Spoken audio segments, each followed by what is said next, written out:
Hello and welcome back to the Home Improvements channel UK.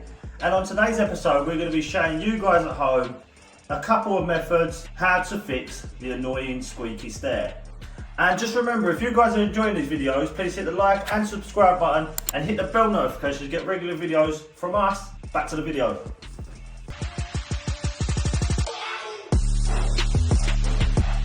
Got a couple of methods I'm going to show you. One is to water down some PVA, the other is to fix the nose of the stair down if you haven't got access to underneath your staircase.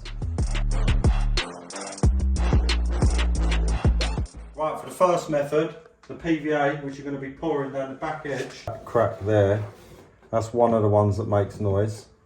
So we're going to grab some PVA.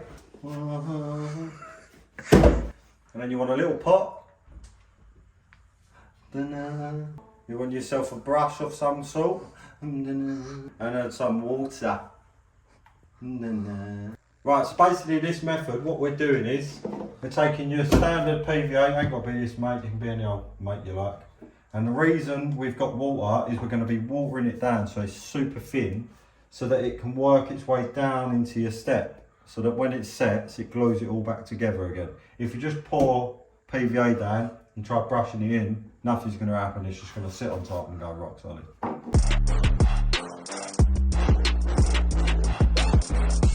Start off with about a 50-50 mix, so half and half. So bang some glue in your little pot.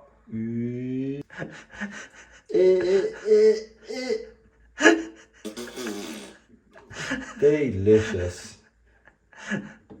So get yourself some water. And then you can use a stick if you want, but you're going to need a brush, so you might as well just use it. And we're just going to blah, blah, blah, blah, blah. This takes a little bit of time. Work it in there. You're going to think that it's not mixing, and then all of a sudden it's still not mixed. So just mix it well. Yeah, just make sure it's super watered down. Because you see how thick it is, you're never going to get that in that gap. This is why we want it super watery. Right, so that's what you're looking for. See how watery that glue is now. And then that gap that we was talking about earlier, just go a bit mental with it. Yeah, as long as underneath's blocked, just remember that if you've got an open staircase underneath, make sure it's clear because this will run through. And then all we're using the brush to do is to push it around into that gap. So now, because it's so watery, that's running down the back. And then once it sets, it should glue that riser back to this tread. So you've poured your glue down the back and you've brushed it all in as much as you can get in there. One extra little tip for this first method. If your riser is super loose and there's a big gap, and you can't get access from underneath the staircase, like here, this is completely boarded in, get yourself a little pilot bit and a drill, and you're going to drill a little pilot hole. You start off square, and then you come back out, and you go in at a steep angle, probably like 45 degrees. So you're trying to hit this, and you've only got that much wood. You go in there. And if you're doing it, get yourself a countersink and countersink that. We're not going to do that now because we don't actually need to do this, we're just showing you. Put your screw in, and then you're just going to screw up. And what I was going to do is grab that back bolt, and it's going to pull it in tight and then run your glue in once you've pulled that riser back in. And you'll end up with that. So you've got nothing there. It's not going to affect anything. You can still put your carpet or whatever you're putting down over it. It's no drama. And then just leave it for, I don't know, 24 hours for it to fully go off, and then it should be golden. Step 2, drills and screws. Method 2 is going to be using some screws, a pilot bit, a screw. Dig through your great granddad's shed and find the crappiest tape measure you possibly can, and a little pencil. And what we're going to be doing is fixing the tread back onto the riser. So first step, we'll take you through that now. Your first job is going to be determining how deep your nose is and where this riser is in the tread. So you just grab your tape measure, plonk it underneath. And if you look above, you'll see we've got a 20mm nose there. So what you want to do is add, say, another 10mm onto that, because you want to be in the middle of it. And you measure 30mm from the front of that nose, like this. You can do this with an adjustable square or whatever. And you're just going to put a little mark like that.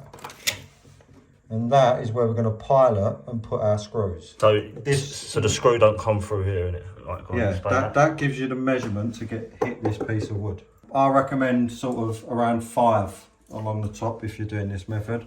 The reason this can become squeaky here is because these are like rebated into the tread.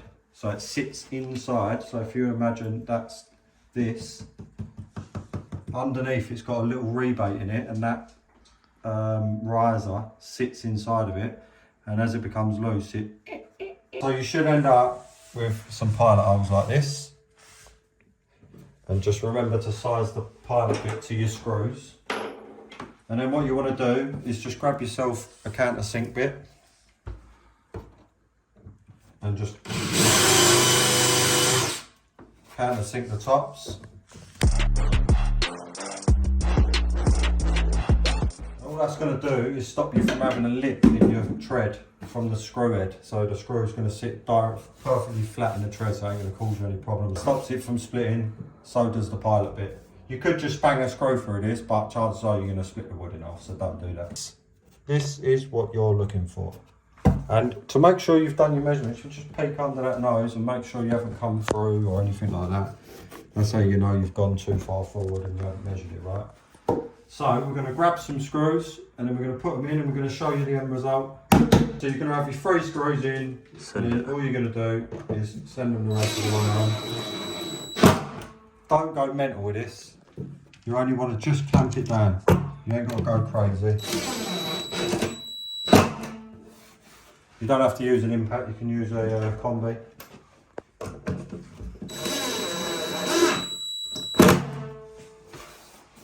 And that's what you should be left with. Some nice flush, nothing's protruding, nothing's split, the nose is still in one No piece. stupid metal brackets. None of them Going stupid from L here to brackets. there.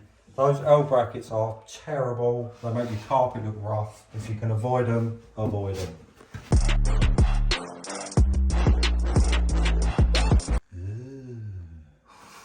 So, quick little recap of what we've done. So we've watered down some PVA and we've poured it down the back of the tread.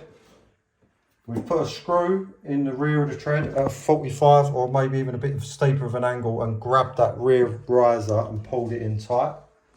And we've pre-drilled the nose, countersunk it and put some screws in the nose into the next riser. So that's a couple of methods. You can use these together. You don't need to use them individually. So if you've got a really bad step and you think, oh, that bit's going, there's no problem with you using it all.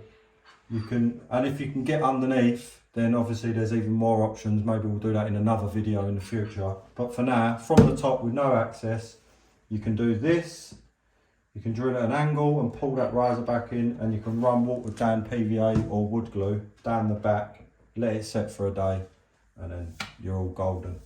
And that's a wrap from the Home Improvements channel, UK.